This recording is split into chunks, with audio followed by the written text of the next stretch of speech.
우리 인생에는 예상하지 못한 일이 한꺼번에 몰아닥치는 극적인 변화의 순간이 있습니다. 기억해 보시면 누구나 그런 기억은 한 가지 있을 것입니다. 이를 무엇이라고 이야기하냐면 티핑 포인트라고 이야기합니다. 티핑 포인트. 예상하지 못한 일이 한꺼번에 몰아닥치는 극적인 변화의 순간, 이것을 갖다가 티핑 포인트라고 이야기를 하는데요.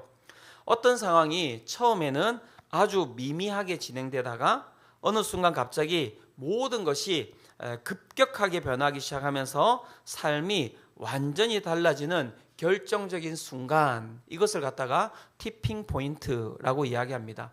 다른 말로는 이제 임계점이라는 말을 쓰기도 하는데요.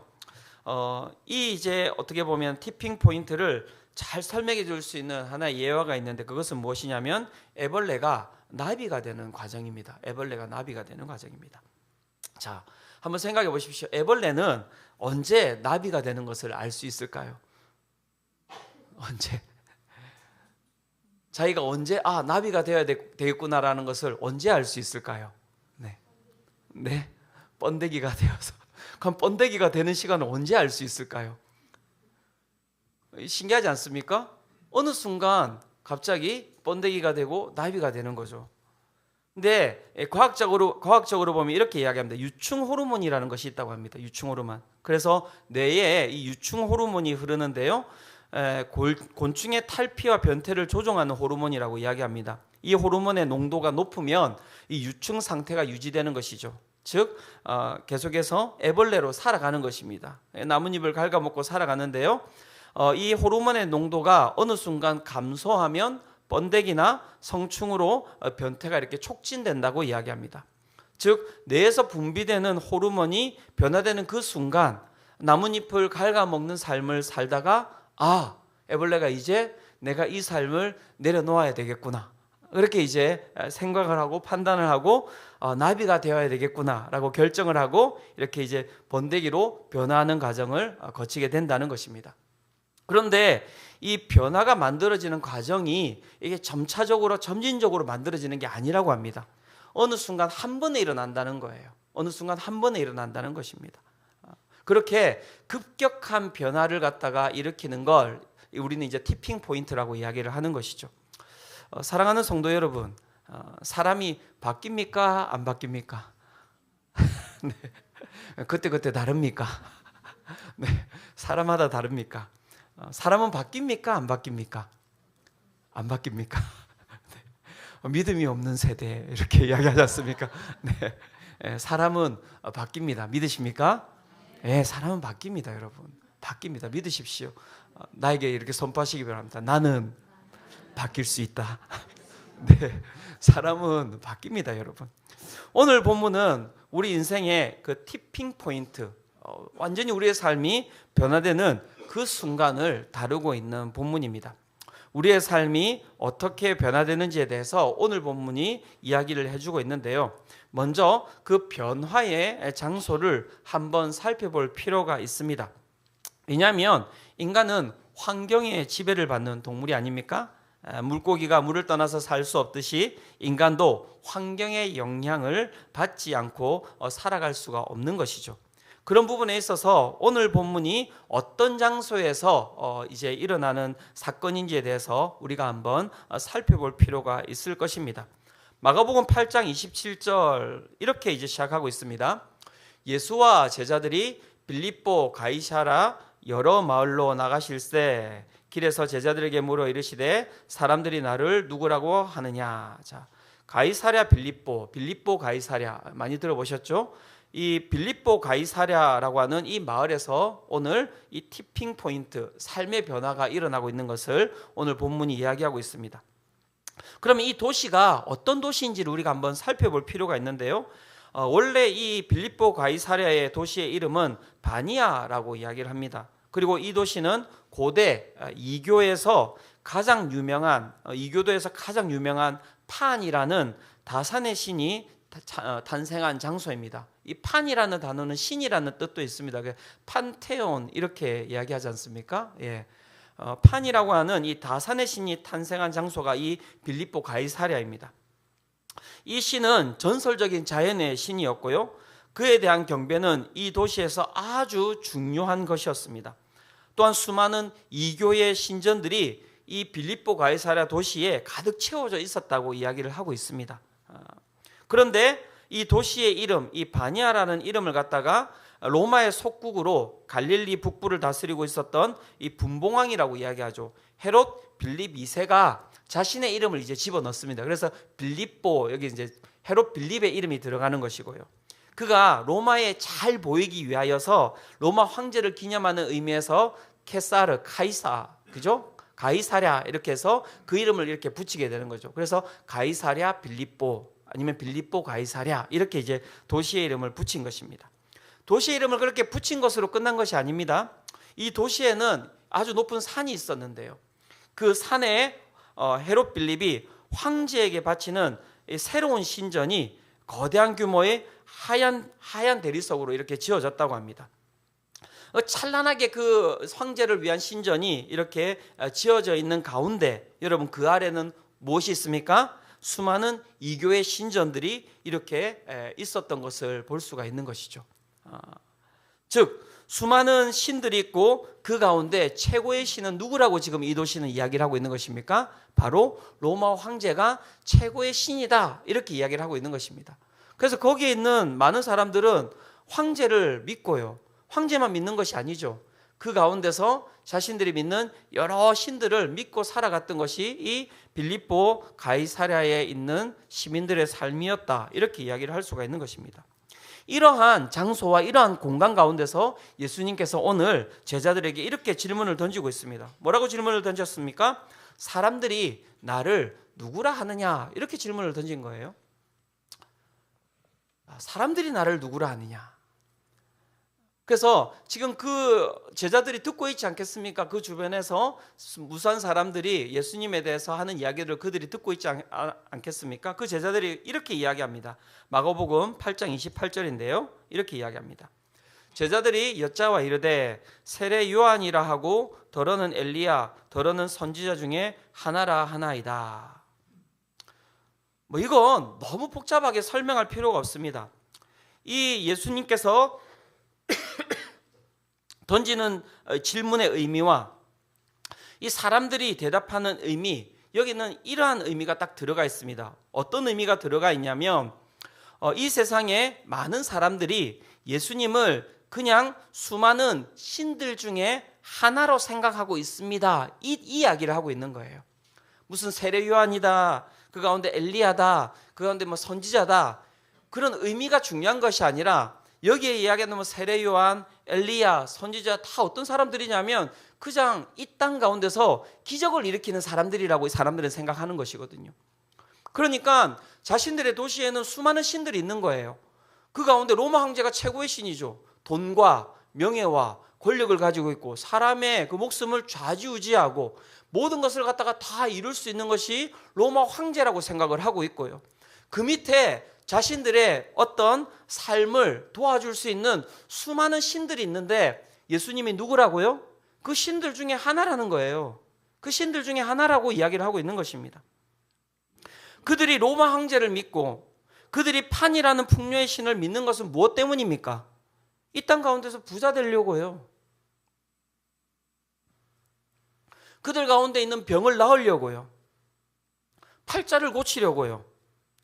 고난받지 않고 액땜을 하기 위해서 그들은 로마 황제라는 신을 믿고 있는 것이고요. 그 다음에 그 가운데 판이라는 풍요의 신을 믿고 있는데 예수님이 누구냐라는 그 질문에 사람들은 예수님을 어떻게 이야기하고 있습니까? 그 중에 하나라는 것입니다. 하나. 내가 예수님을 갖다가 믿는다면 그 예수님은 내가 부자 되기 위하여서, 내 병을 낫게 하기 위하여서, 내 팔자를 고치기 위하여서, 고난받지 않고 액땜하려고 믿는 것, 그것이 바로 예수라고 이야기를 하고 있는 것이죠. 수많은 신들과 무당들과 권력자 중에 하나라고 이야기를 하고 있는 것입니다. 예수님을 그냥 길가에 가는 우리가 보면 그런 거죠. 뭐 천수보살, 동자보살, 연화선녀, 지리산 할매보살, 그거 똑같은 거예요. 예수님이. 사랑하는 성도 여러분 어떻습니까?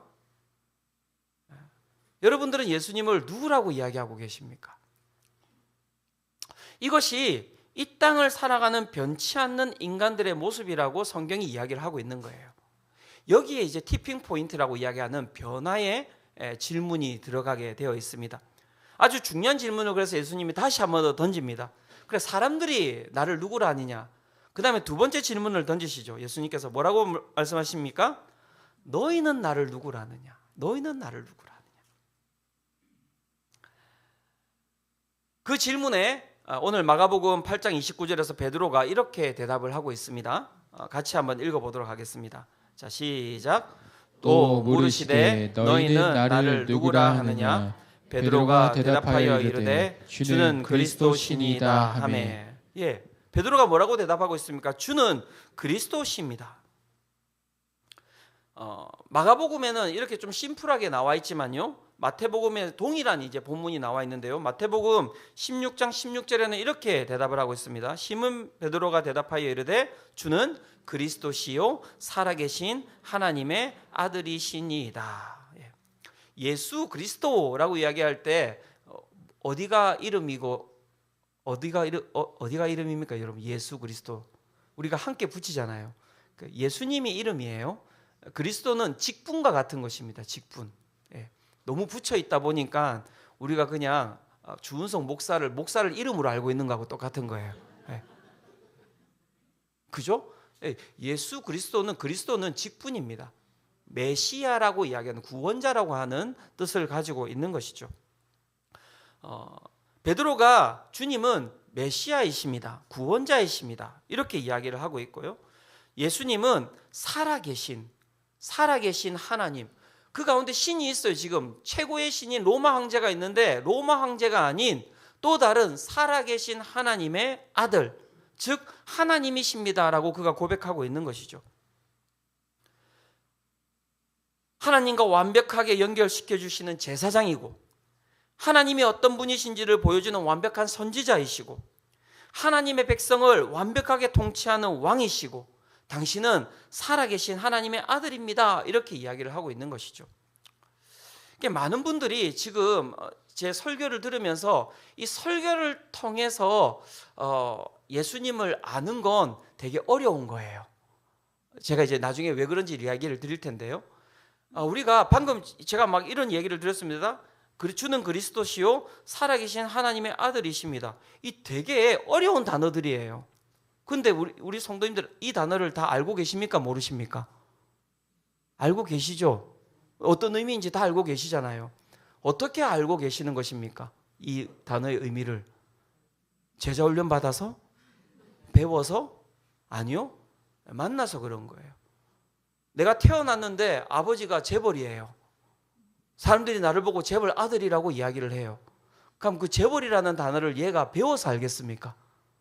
아니요. 아버지하고 살다 보니 재벌이 무엇인지 아는 것이죠. 똑같은 것입니다, 여러분. 자꾸 뭔가를 갖다가 배워서 알 수 있을 것이다라는 그 생각을 잠시 내려놓으셔야 해요. 오늘 본문은 우리의 티핑 포인트, 삶의 변화가 어떻게 일어나는지를 이야기하고 있는데, 그것은 배움이라는 것을 통해서 일어나는 것은 아니다라고 지금 이야기를 하고 있는 것입니다. 그러면서 그 살아계신 하나님의 아들인 예수가 하신 일이 무엇인지에 대해서 마가복음이 이야기를 하고 있습니다. 이렇게 이야기합니다. 마가복음 8장 31절입니다. 인자가 많은 고난을 받고 장로들과 대제사장들과 서기관들에게 버림받아 죽임을 당하고 사흘 만에 살아나야 할 것을 비로소 그들에게 가르치시되, 예수 그리스도께서 어떤 분이신지에 대해서 이제 예수님께서 직접적으로 그들에게 이야기를 하시는데, 이 마가복음 8장 31절에는 중요한 4가지의 동사가 나오고 있습니다. 예수님은 어떤 분이십니까? 고난을 받고, 그 다음에 버림받고, 그 다음에 죽임을 당하고, 여기가 이제 중요합니다. 그죠? 버림을 받고, 고난을 받고, 죽임을 당하고, 그리고 한 가지 더 동사가, 다른 동사가 있습니다. 어떤 동사가 있습니까? 사흘 만에 살아나. 즉 예수님은 어떤 분이십니까? 그러니까 세상에 있는 수많은 사람들이 예수님을 어떤 분이라고 고백하고 있습니까? 자신들의 부와 명예와 권세, 이 땅에서 잘 살게, 이 땅에서 내가 삶을 잘 살아갈 수 있도록 나를 돕는 신이라고 고백하고 있는데, 베드로가 다른 고백을 했어요. 주는 그리스도시요 구원자이시요 살아계신 하나님의 아들이십니다 라고 고백을 했더니, 예수님께서 그 살아계신 하나님의 아들이 어떤 분이신지에 대해서 다시 설명을 해 주신 거예요. 어떤 분이시라고요? 죽으시고 부활하시는 분이시다, 이렇게 이야기를 하고 있는 것입니다. 죽으시고 부활하셨다. 이게 너무나 중요한 것입니다. 즉 예수님은 어떤 분이십니까? 죽음의 모든 권세를 이기신 분이시다, 이렇게 이야기를 하고 있는 거예요. 사랑하는 성도 여러분, 이 예수 그리스도를 믿으시기를 축원합니다. 그래서 예수님께서 자신을 어떻게 표현하셨습니까? 요한복음 11장 25절에서 26절에 이렇게 이야기하고 있습니다. 예수께서 이르시되 나는 부활이요 생명이니 나를 믿는 자는 죽어도 어떻게 하겠다고요? 살겠고, 무릇 살아서 나를 믿는 자는 어떻게 된다고 이야기하고 있습니까?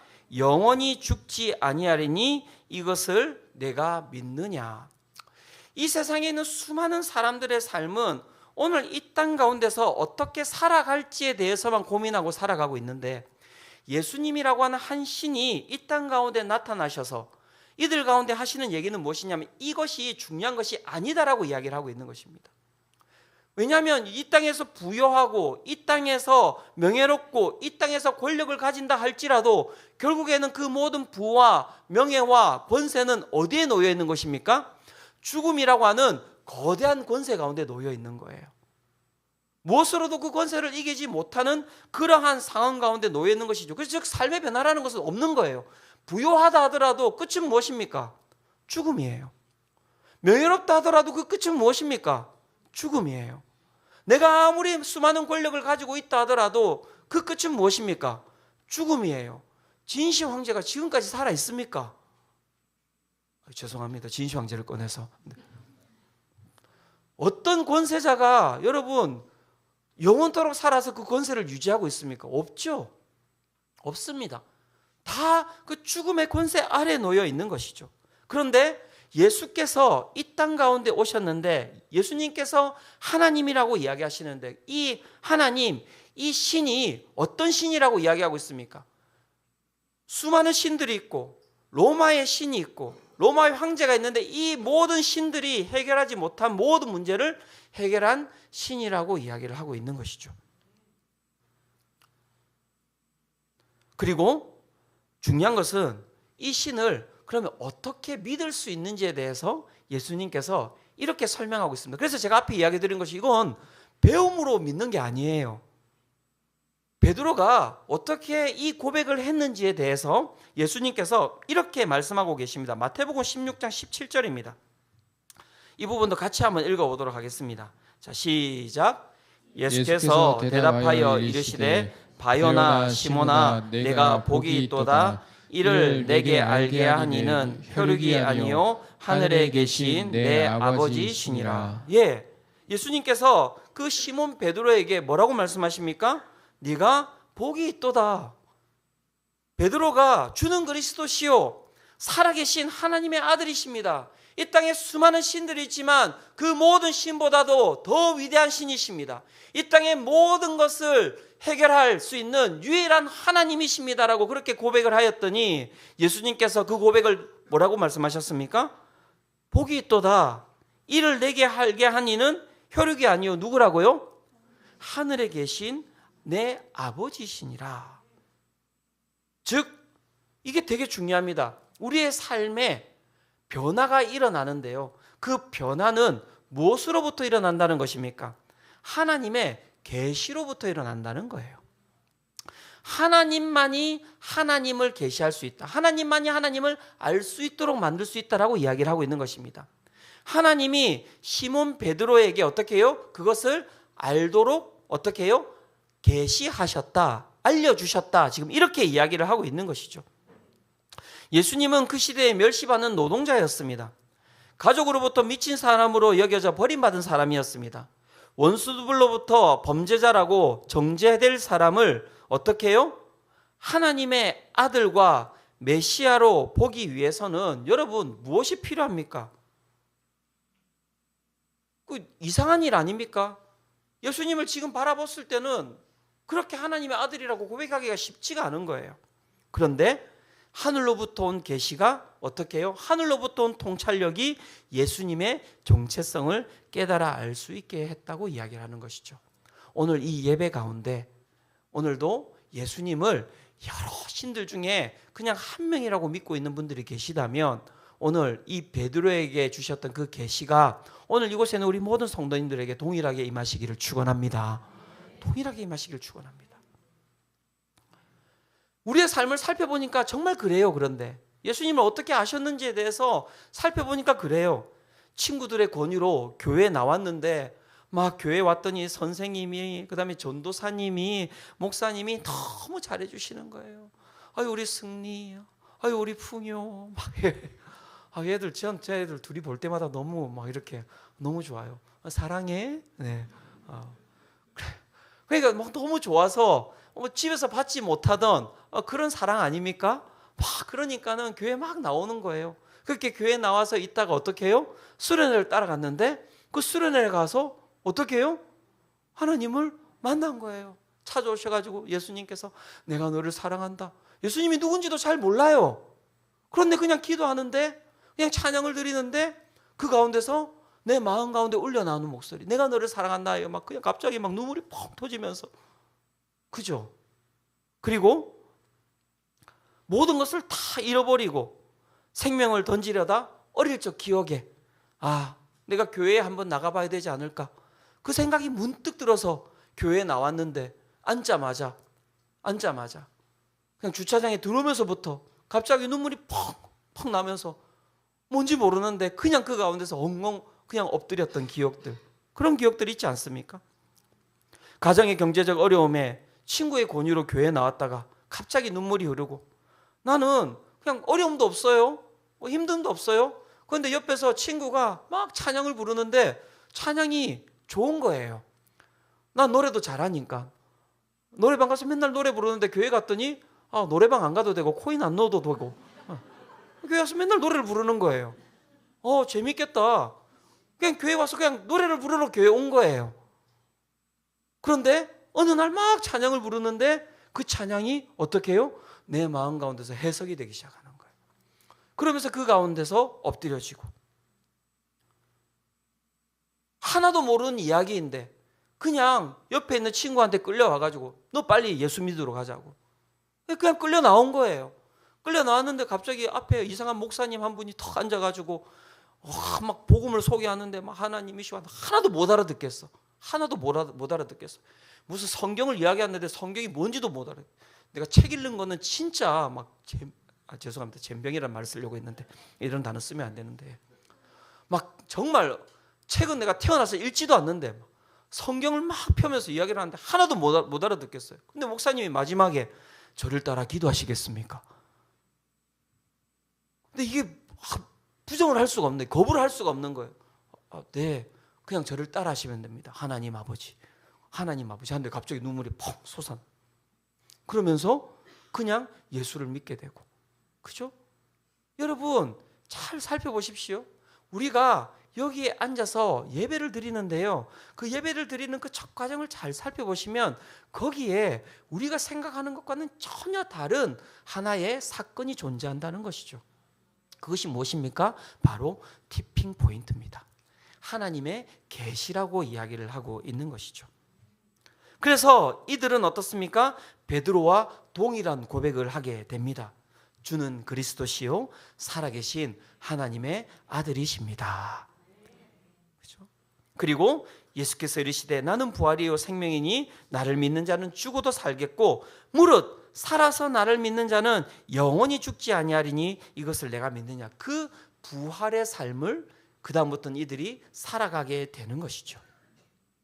그래서 그 고백을 한 자들, 그 하나님의 계시로 말미암아 하나님이 내 마음 가운데 주셨던 그 믿음으로 말미암아 그 고백을 한 자들이 그 가운데서 삶에 무엇이 일어납니까? 변화가 일어나는 거예요. 티핑 포인트, 변화가 일어나는 것입니다. 애벌레가 나비가 되는 그 변화를 경험하듯이 예수님을 만난 사람들은 삶의 변화를 경험하게 되어 있는 것이죠. 그 변화에 대해서 예수님께서 마가복음 8장 34절에서 35절에 이렇게 이야기하고 있습니다. 이 부분도 같이 한번 읽어보도록 하겠습니다. 함께 읽겠습니다. 자, 시작. 무리가 제자들이 불러 이르시되 누구든지 나를 따라오려거든 자기를 부인하고 자기 십자가를 지고 나를 따를 것이니라. 누구든지 자기 목숨을 구원하고자 하면 잃을 것이요 누구든지 나와 복음을 위하여 자기 목숨을 잃으면 구원하리라. 네. 어떤 삶의 변화를 경험하게 됩니까? 자기를 부인하고 자기 십자가를 지고 따라가는 삶을 경험하게 되는 거예요. 그러면 자기를 부인하고 자기 십자가를 지고 따라가는 삶을 무엇이라고 여러분 이야기할 수 있을까요? 33절에 그 이야기를 정확하게 하고 있습니다. 33절에 보면 이렇게 이야기합니다. 예수께서 돌이키사 제자들을 보시며 베드로를 꾸짖어 이르시되 사탄아 내 뒤로 물러가라. 내가 하나님의 일을 생각하지 아니하고 도리어 사람의 일을 생각하는도다 하시고. 자기를 부인하고 자기 십자가를 지고 따라가는 일은 무엇입니까? 우리의 삶이 어떻게 변화됩니까? 사람의 일을 생각지 아니하고 하나님의 일을 생각하면서 살아가는 삶으로 바뀌게 된다는 거예요. 그게 여러분 자기 십자가를 지는 삶이라고 이야기를 하고 있는데, 여러분 이건 어렵지 않아요. 이미 여러분들 그렇게 살고 계세요. 지금 이미 그렇게 살고 계십니다. 그래서 앞에 이야기 드렸지만 그렇게 예수님을 만나고 막 펑펑 울고 갑자기 내 마음에 그냥 예수님이 그냥 살아계심이 그냥 고백되는 그러한 일들이 일어나면 그 가운데 어떤 일들이 벌어집니까? 신기한 일들이 벌어지지 않습니까? 막 맨날 가요를 듣다가 어느 순간 내 모든 삶에 찬양을 듣기 시작하고요. 사람의 일이 아닌 하나님의 일, 하나님의 단어, 하나님의 뜻이 재밌어지기 시작하는 거예요. 설교에 왔는데 분명히 어제까지 내가 자고 있었는데, 분명히 지난주까지 기절해 있었는데 갑자기 들리기 시작하는 거예요. 사람은 똑같아요. 준석이에요. 변화가 없어요. 뭐 설교도 비슷해요. 맨날 똑같은 얘기를 이렇게 바꾸는 것 같고 저렇게 바꾸는 것 같은데 똑같은 얘기를 계속해서 반복하고 있는데 다르게 들리는 거예요. 또 듣고 싶어요. 또 보고 싶어요. 그런 일들이 일어나기 시작하는 것이죠. 가족들이, 친구들이 직장에서 예수 믿는다고 핍박을 하지만 매일매일 힘들고 버겁지만 정말 내 삶에 최선을 다하고 그 가운데 정말 교회를 가기 위해서 애쓰면서 날마다 교회로 오는 거예요. 날마다 교회로 오는 거예요. 제가 그런 분들에게 항상 하는 얘기가 있습니다. 제가 뭐라고 이야기하겠습니까? 교회 그만 오시라고 이제. 네, 그렇게 이야기를 드립니다. 교회에서 너무너무 살고 싶은 일들이 일어나는 거예요. 교회에 오면 좋고 행복하고 성도들을 만나면 너무너무 행복하고 그 가운데서 하나님의 이야기를 하면 너무너무 그냥 좋고 그냥 찬양만 들어도 그냥 눈물이 나고 위로가 되고 세상을 향해서 나아갈 수 있는 힘이 생기고 내 것을 누군가에게 더 하나를 내어주고 싶어하고 내가 손해보더라도 더 양보하고 싶어지고 누군가 나에게 폭력과 분노로 다가온다 하더라도 거기에 동참하지 아니하고 나는 온유로 다가가고 사랑으로 다가가고 주의를 기다리고 그렇게 소망하면서 살아가는 삶이 무엇입니까, 여러분? 다른 것이 아니라 하나님의 일을 구하는 것, 사람의 일이 아닌 십자가의 삶을 살아가는 것, 바로 그것이 여러분 우리가 예수 그리스도를 만나고 난 이후에 변화되는 그런 삶이 아닙니까, 여러분? 다른 게 아니에요. 어려운 게 아니에요, 여러분. 우리는 너무 어렵게 생각합니다. 막 내가 막 가가지고 막 십자가에 달려야 될 것 같고 아니라니까요. 예수님도 다 아세요. 막 가시에만 찔려도 아야. 여러분들이 그런 줄 아세요. 안 박으실 거예요. 걱정하지 마세요. 걱정하지 마세요. 오늘 나에게 감당할 만한, 보세요. 자기 십자가라고 하잖아요. 자기 부인이잖아요. 다 차이가 있는 거예요. 그렇죠? 그래서 오늘도 우리는 맞습니다. 내 가난을 벗어나기를 원해요. 그래서 기도합니다. 주님, 이 가난에서, 이 경제적 어려움에서 벗어나게 해주십시오. 오늘도 기도합니다. 오늘도 우리의 아픔이 있잖아요. 그래서 저도 간절함으로 기도합니다. 우리 성도들의 아픔을 좀 해결하여 주시옵소서. 낫게 하여 주시옵소서. 그렇게 기도하죠. 또 우리의 진로를 놓고 기도합니다. 우리의 가정이 잘 되길, 이 땅 가운데서 번성하기를 기도하죠. 하지만 우리 그리스도인들은 그렇지 않다 할지라도 그 가운데 어떻습니까? 낭망하고 낙심치 않습니다. 왜 그렇습니까? 왜 그렇습니까? 영원하신 하나님을 만났기 때문에 그런 것 아닙니까? 그 하나님께서 우리와 동행하심으로 말미암아 우리에게 다가오는 모든 고통과 어려움과 아픔을 넉넉하게 이기게 하실 줄로 믿습니다. 그것이 바로 티핑 포인트인 거예요. 그것이 바로 우리의 티핑 포인트입니다. 부유하다 하더라도, 가난하다 하더라도, 명예롭다 하더라도, 명예롭지 못하다 하더라도, 내 삶에 권력이 있다 하더라도, 내 삶에 권력이 없다 하더라도 그 모든 것은 이 땅 가운데서 주어진 헛되고 헛된 것이죠. 이미 우리는 영원하신 하나님, 그 모든 것을 넘어서신 그 예수 그리스도를 만났기 때문에 그분과 함께라면 그 어디나 여러분 무엇입니까? 하늘나라인 거예요. 하늘나라. 모든 것이 채워져 있는 하늘나라. 여러분 그 은혜를 맛보며 사시기를 축원합니다. 제가 설교 때 이 이야기를 할까 말까 되게 이제 고민을 많이 했는데요. 기분 나쁘게 듣지 마시기를 바랍니다. 기분 나쁘게 듣지 진짜 기분 나쁘게 듣지 마시기를 바랍니다. 제가 우리 영화부 부모님들에게 좀 하고 싶은 얘기가 있습니다. 요즘 세대가 그렇다고 합니다. 3040이 이제 아이를 이렇게 출산하면 교회 잘 안 나온다고 해요. 저희 교회도 제가 보기에는 비슷하다고 생각을 합니다. 저도 고민이 참 많습니다. 왜냐하면 아이를 챙겨서 그렇게 데리고 나오는 것이 쉽겠습니까? 어렵겠습니까? 정말 어렵잖아요. 저는 일단 제가 육아를 안 했기 때문에 뭐 할 말은 없습니다. 제가 어느 날 집에 갔더니 애들이 커 있더라고요. 이렇게 깜짝 놀랐습니다. 정말 죄송한 마음이 많습니다. 그래서 제가 그런 마음 때문에 육아를 제가 안 했기 때문에 뭐라고 할 말이 없어요. 솔직히 이야기하면. 그런데 제가 어떤 사람이 아니라 목사잖아요. 그래서 제가 고민을 정말 많이 했습니다. 그냥 아무 얘기도 하지 않고 그냥 3040에게 그냥 호의를 가지고 살아갈 것인가, 약간 부담스럽게 한다 할지라도 이 이야기를 해야 되는 것인가. 제가 아무리 고민을 해도 이 영상을 보고 계시는 우리 그 영화부 부모님들 집에서 예배 드리는 건 아닌 것 같아요. 제가 보기에는. 예배가 설교만 예배가 아니거든요. 그렇지 않습니까? 아이를 데리고 공동체로 나오셔야 되는 거예요. 거기서부터 이 아이의 삶에는 그 그리스도의 그 삶이 각인되기 시작하는 것입니다. 그 아이가 어느 날 커서 아빠 나는 교회 가기 싫어요. 엄마 오늘 내가 힘들고 어려운데, 힘들고 어려운 것도 아니에요. 애들이 힘들어봤자 뭐가 힘들겠어요. 얘들이 지 삶에 그냥 가기 싫은 거예요. 그냥 교회에서 안 가고 영상으로 다 있는데 내 영상으로 예배드리면 안 돼요? 그렇게 이야기할 때 뭐라고 하실 겁니까? 뭐라고 하실 겁니까? 내 삶에 편리한 대로 그렇게 예배를 드리면서 나아가신다면 그 가운데 그 결과가 무엇이 있을까요? 어렵다 하시더라도 아이가 아프지 않는 한 모든 것을 다 싸셔가지고 교회로 나오세요. 저희가 정말 좀 대화를 해가지고 교회에 나오셔가지고 어쨌든 예배를 드릴 수 있도록 제가 모든 환경을 어쨌든 최선을 다해서 다 만들어 놓을게요.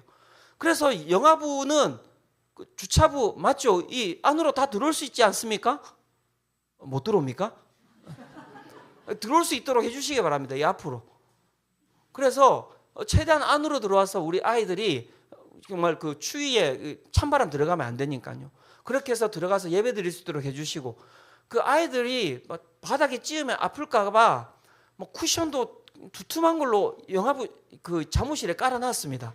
네. 그리고 여러 가지 다 환경을 구비해 놨고요. 근데 거기서 함께 예배를 드리셨으면 좋겠어요. 그리고 함께 예배를 드리시면서 그 가운데서 함께 신앙을 함께 나누셨으면 좋겠습니다.